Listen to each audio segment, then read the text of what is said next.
Hello students. देखो आज का जो टॉपिक है वो है एडिशन ऑफ वेक्टर।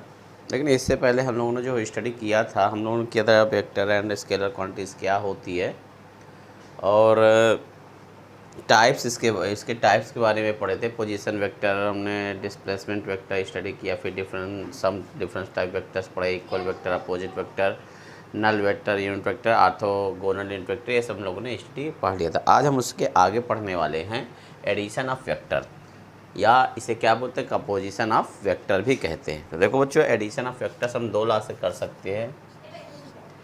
पहला क्या, ट्रायंगल मेथड,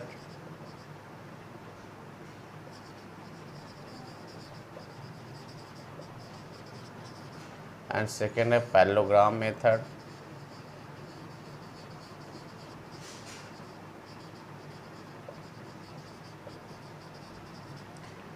एंड थर्ड भी कह सकते हो आप पॉलीगॉन मेथड। क्या कह सकते हैं, पॉलीगॉन मेथड।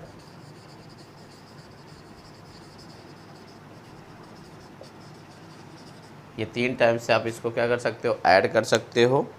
तो ठीक है, तो फर्स्ट हम पढ़ने जा रहे हैं कि किसी भी दो वेक्टर्स को वे ट्रायंगल मेथड से कैसे ऐड करते हैं। तो फर्स्ट क्या है, ट्रायंगल मेथड। ठीक है, सपोज कर लो कि आपको दो वेक्टर्स दिए गए। सपोज कर लो आपको क्या दिए गए, दो वेक्टर दिए गए, vector A and vector B. ठीक, और इसे आपको क्या करना है, ऐड करना है। इसको क्या करना है, ऐड करना है। ठीक, इसको ऐड करना है तो कैसे ऐड करेंगे, ट्रायंगल मेथड्स में क्या होती है, ट्रायंगल में 3 साइड्स होती हैं। ठीक है, तो इसको ट्रायंगल मेथड से कैसे ऐड करते हैं,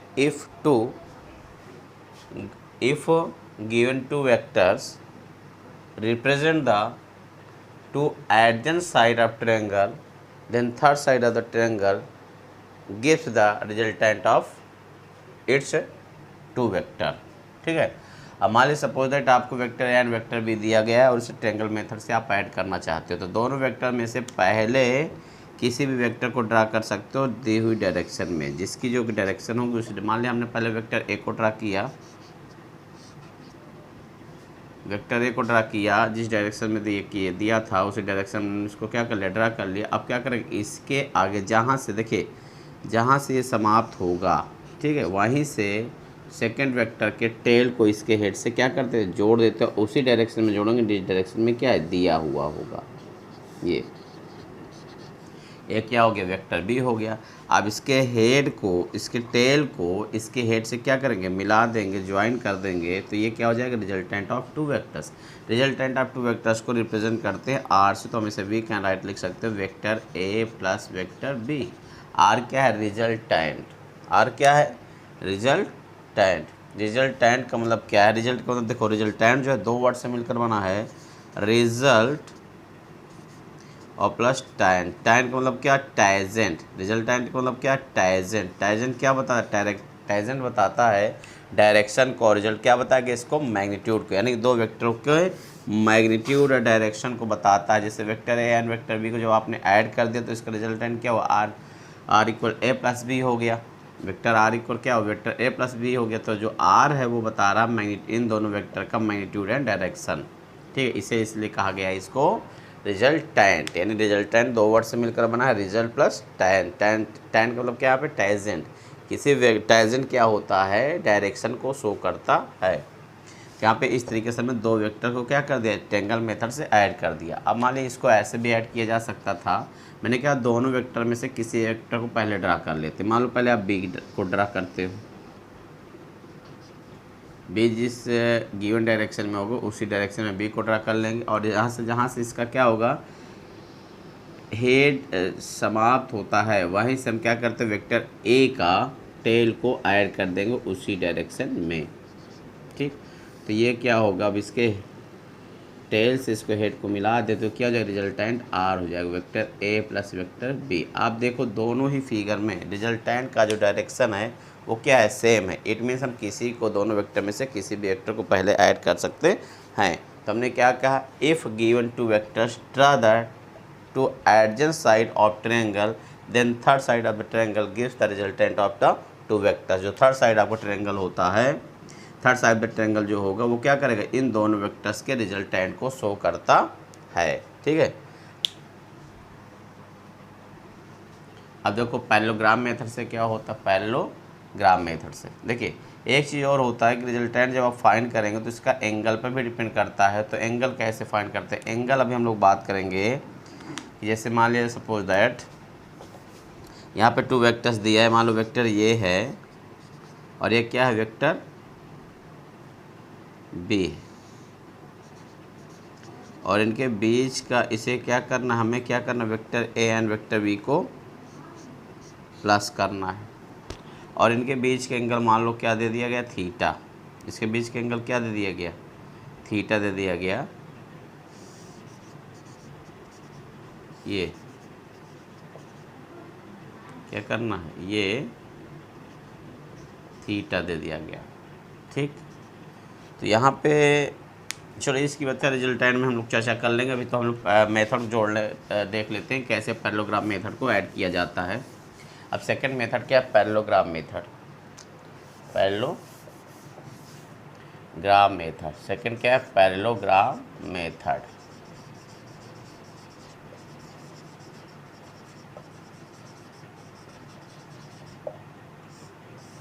ठीक, पैरेललोग्राम में क्या बोला गया, पैरेललोग्राम मतलब होता है कि इसमें 4 साइड्स होती है। कितने साइड्स होती हैं, पहले 4 साइड होती हैं।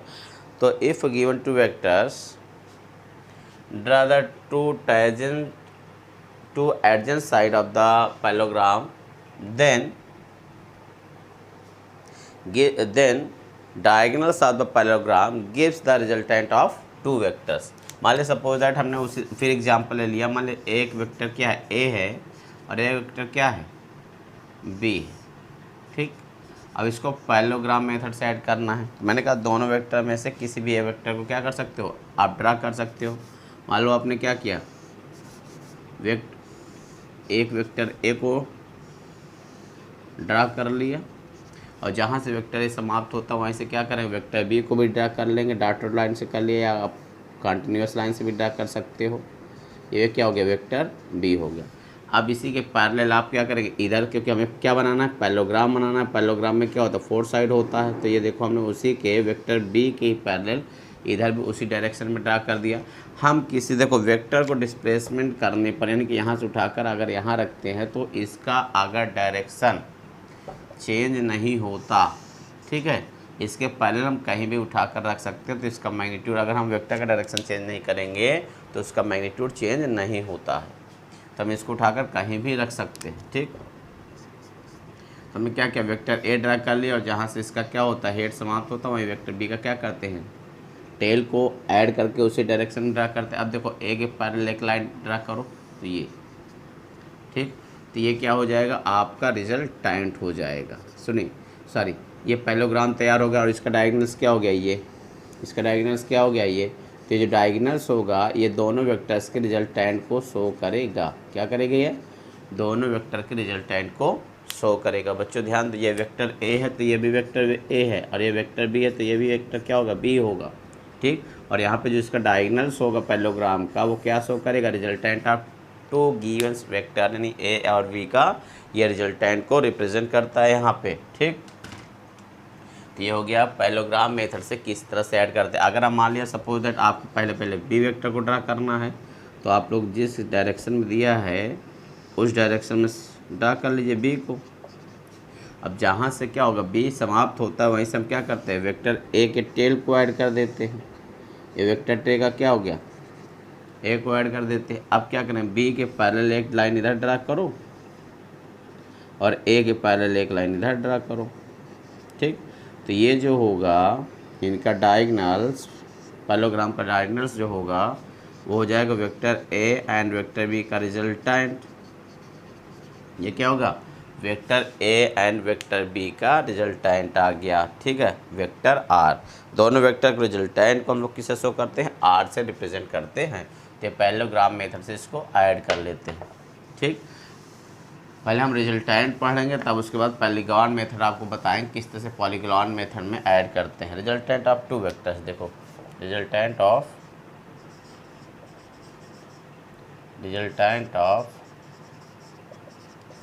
2 वेक्टर्स। ठीक, इसे हम देखो ट्रायंगल मेथड से भी सॉल्व कर सकते हैं, पैरेललोग्राम मेथड से भी सॉल्व कर सकते हैं। तो देखो ट्रायंगल मेथड से हम सॉल्व कर लेते हैं इसको। ठीक, मान लेते क्या है, देखो एक वेक्टर ये है ए एंड दूसरा वेक्टर क्या है बी है। ठीक, और इनके बीच का एंगल क्या सपोज कर लेते थीटा।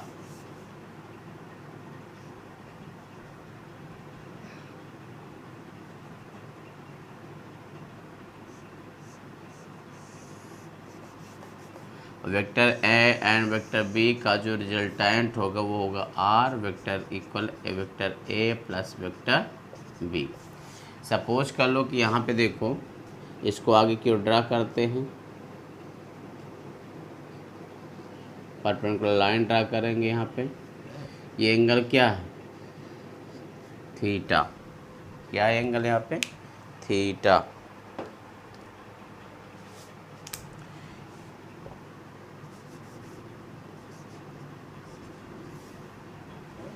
ये ट्रायंगल हो गया मान लो पी क्यू एंड आर, और आपने क्या किया पी आर को आगे की ओर थोड़ा ड्रा किया और यहाँ क्यू से पी क्या किया इस पर एक लाइन ड्रा किया। मान लीजिए क्या वो क्या है, इसको पी क्यू आर ना दे करके इसको हम नाम दे देते हैं एम एन ओ पी। यहाँ पे जो ट्रायंगल आपका एम एन ओ है और आपने क्या किया इसको आगे की ओर ड्रा करके एन पी क्या कर दिया इस पर एक परपेंडिकुलर लाइन ड्रा कर दिया, क्योंकि उसकी हमें रिक्वायरमेंट अभी होगी। ठीक है, क्या होना चाहिए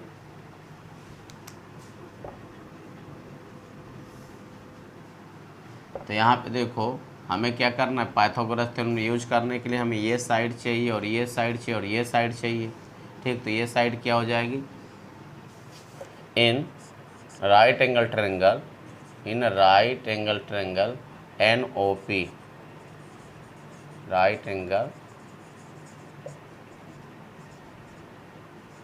ट्रायंगल एन ओ पी। देखिए अगर आप साइन थीटा का यूज करेंगे तो साइन थीटा इक्वल क्या होता बताइए, फार्मूला याद होगा सोना चांदी तोले पंडित बद्दी प्रसाद हर हर भोले। तो यहाँ देखो साइन इक्वल क्या होता है परपेंडिकुलर अपॉन हाइपोटेन्यूस। तो परपेंडिकुलर क्या है ये देखिए क्या है परपेंडिकुलर है और हाइपोटेन्यूस क्या हो गया है ये। ठीक, तो परपेंडिकुलर अपॉन क्या हो गया हाइपोटेन्यूस। परपेंडिकुलर क्या है एन पी और हाइपोटेन्यूस क्या है ओ एन। यहाँ पे implies that N P equal क्या हो गया एन पी इक्वल हो जाएगा ओ एन साइन थीटा, और यहाँ पे जो ओ एन की लेंथ है वो क्या है बी है। क्या है बी, तो ये क्या हो गया बी साइन थीटा। बच्चों ध्यान देना। अब देखो फिर आप लगाओगे इन राइट एंगल ट्रायंगल में ही आप कास थीटा ले लो। कास थीटा इक्वल क्या होता है क्या हो जाएगा बेस अपॉन हाइपोटेन्यूस। ये क्या हो गया बेस अपॉन हाइपोटेन्यूस, तो क्या हो जाएगा ओ पी अपॉन हाइपोटेन्यूस क्या है ओ एन। तो बताइए implies that O P equal क्या हो गया ओ एन कास थीटा, और ओ एन की वैल्यू है बी, तो बी कॉस थीटा आ गया। तो यहाँ पे देखो ओ पी एन जो तो आपका एन पी या पी एन वो क्या आया बी साइन थीटा। क्या आ गया ये आ गया बी साइन थीटा, और ये आ गई है बी कॉस थीटा। तो अब now use the right angle triangle by the Pythagoras theorem. अब क्या यूज कर लें पाइथागोरस थ्योरम से। ठीक है, फ्रॉम पाइथागोरस थ्योरम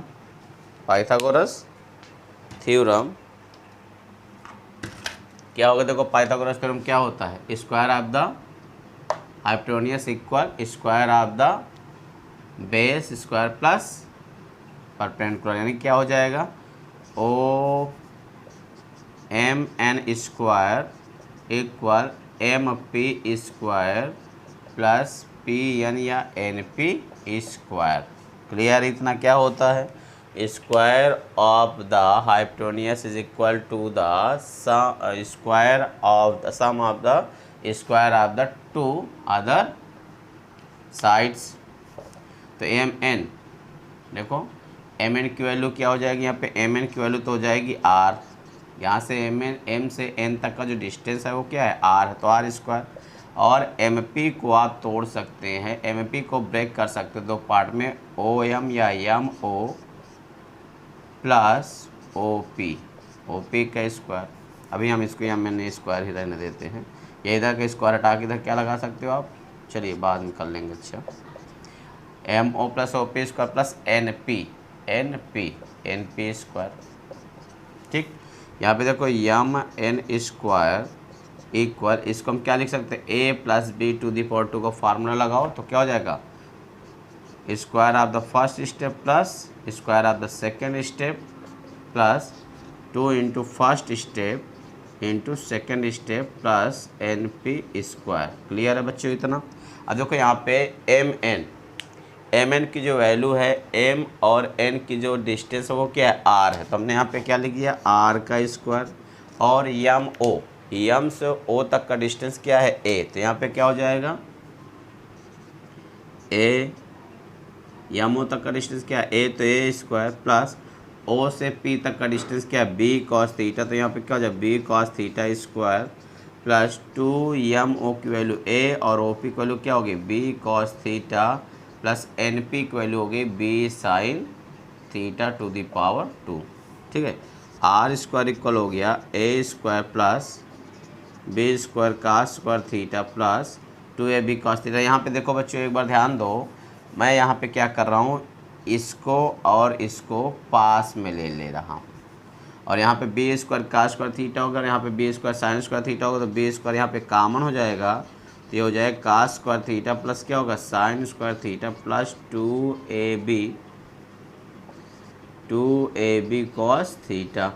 यहाँ पे देखो R स्क्वायर इक्वल क्या होगा, A स्क्वायर प्लस, देखो यहाँ पे का square theta plus sine square theta equal क्या होता है बच्चों, का square theta plus sine square theta equal होता है 1। यहाँ पे क्या हो जाएगा, का square theta plus sine square theta equal 1, तो B square into 1 plus 2AB cos theta. ठीक, तो ये आ गया R equal A square plus B square plus 2AB cos theta. Next line देखो, यहाँ पे मैं लिख दे रहा हूँ क्योंकि नीचे स्पेस कम है, तो यहाँ पे देखो R इक्वल क्या हो जाएगा, R इक्वल हो जाएगा in square root A square plus B square plus 2AB cos theta. That is the formula of resultant of two vectors. किसी भी दो वेक्टर्स का अगर हमें रिजल्टेंट फाइंड करना होगा तो उसके लिए हम कौन सा फार्मूला यूज करेंगे, R equal A square plus B square plus cos 2AB cos theta. यहाँ पे बहुत ही इंपॉर्टेंट चीज़ ये है बच्चों कि यहाँ पे थीटा आपको क्या लेना है, यहाँ पे थीटा बिटवीन टू वेक्टर्स नहीं है, आपको ये बताना है कि where theta is a angle between two vectors of its tail. यानी क्या होगा, यहाँ पे जो थीटा होता है दोनों वेक्टर के बीच का टेल और टेल के बीच का एंगल लेना है आपको। जैसे मान लिया जाए, देखो यहाँ पे ये क्वेश्चन दे दिया गया है, ये वेक्टर A हो गया और ये वेक्टर क्या है, B हो गया, तो यहाँ पे थीटा क्या दे दिया, मान लो 60 डिग्री दे दिया, आपके 120 डिग्री दे दिया। ठीक, तो आप ऐसा नहीं कि यहाँ पे टू वेक्टर्स के बीच का एंगल दिया 120 डिग्री, तो आप इसको यूज़ कर लेंगे। यहाँ पे देखो जो एंगल दिया है वो क्या दिया है, वो हेड और टेल के बीच का एंगल दिया। हमें क्या करना है, एंगल, यहाँ पे जो थीटा है, theta angle between its tail है, क्या है, थीटा क्या है, theta angle between its tail, यानी इनके बीच का जो एंगल है, लेकिन टेल और टेल के, तो हम क्या करेंगे, इसको आगे की ओर ड्रा करेंगे, वेक्टर A यहाँ पे आ जाएगा, इसको डिस्प्लेसमेंट कर देंगे यहाँ पे, इसकी पोजीशन यहाँ पे कर देंगे, और यहाँ पे अब ये टेल और टेल के बीच ये का एंगल हो जाएगा 60 डिग्री। 180 में से 120 घटाएंगे तो यहाँ 60 आएगा, तो हम लोग इसका यूज करेंगे। ठीक है, याद रखना थीटा क्या है, थीटा है angle between two vectors its tail, इनके बीच के टेल और टेल के बीच का एंगल होता है, ध्यान दीजिएगा यहाँ पे। अब यहाँ पे देखो R की जो वैल्यू है, रिजल्टेंट जो है किसी भी टू वेक्टर्स का जो रिजल्टेंट है वो किस पर डिपेंड कर रहा है, थीटा पे डिपेंड कर रहा है। मतलब अगर थीटा वैरी करेगा तो क्या होगा, आपका R भी चेंज होगा। तो आप ये बताओ R कहाँ से कहाँ तक चेंज हो सकता है, थोड़ा सा विचार करो, R कहाँ से कहाँ तक, यानी हमने कहा कि थीटा क्या होगा, चेंज होगा, तो थीटा चेंज होगा तो R की वैल्यू भी चेंज होगी, तो R का रेंज क्या होगा, कहाँ से कहाँ तक R चेंज हो सकता है। ठीक है, तो स्पेशल केस में इसको देखेंगे, स्पेशल केस में फर्स्ट में अगर व्हेन या कह सकते हो इफ हो, देखो यहाँ पे ये क्लियर हो गया, सब लोगों ने नोट कर लिया होगा। तो देखो मैं स्पेशल केस में बता रहा हूँ। देखो आर की मैक्सिमम वैल्यू के लिए, यानी हम देखेंगे मैक्सिमम और मिनिमम रेंज कहाँ से कहाँ तक चेंज हो सकता है। तो आर मैक्स के लिए क्या होना चाहिए, for R max cos theta की वैल्यू क्या होना चाहिए, कास थीटा की वैल्यू मैक्सिमम होना चाहिए। कास थीटा की मैक्सिमम वैल्यू क्या होती है, कास थीटा की मैक्सिमम वैल्यू होती है +1, और +1 में कम मिलेगा जब थीटा इक्वल क्या हो जाएगा, थीटा इक्वल देखो यहाँ पे कास थीटा इक्वल कॉस 0 और थीटा इक्वल क्या आ गया 0। थीटा इक्वल 0 होने का मतलब क्या है, व्हेन टू वेक्टर्स आर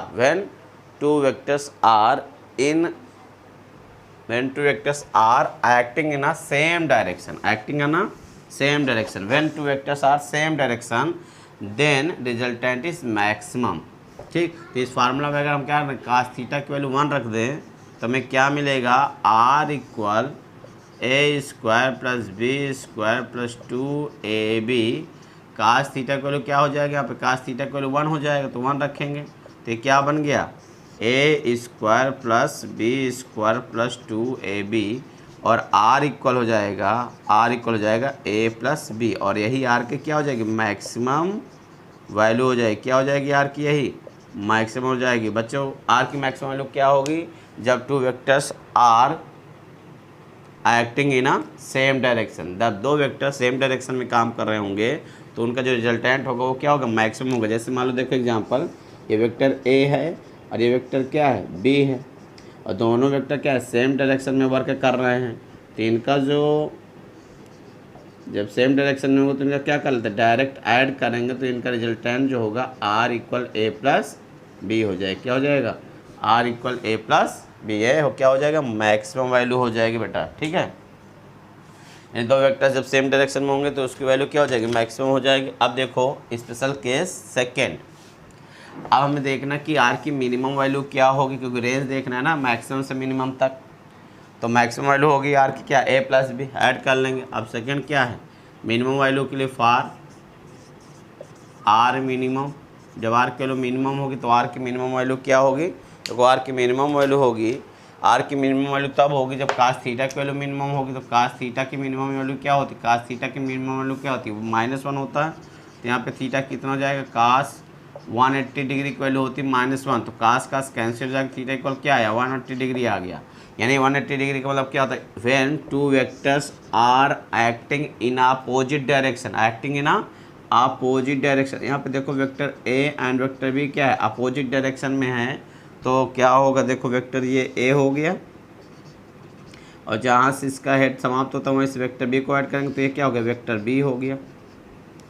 तो यानी दो वेक्टर्स जब क्या होते हैं, अपोजिट डायरेक्शन में होते हैं, जब दो वेक्टर्स क्या होंगे, अपोजिट डायरेक्शन में होंगे, तो थीटा इक्वल क्या लिखेंगे, 180 डिग्री होगी। तो इस समय अब आर की मिनिमम वैल्यू क्या होगी, are equal a² + b² + 2ab, और यहाँ पे कास थीटा की जो वैल्यू होगी उसे क्या रखेंगे, -1 रख देंगे। क्या रखेंगे, -1।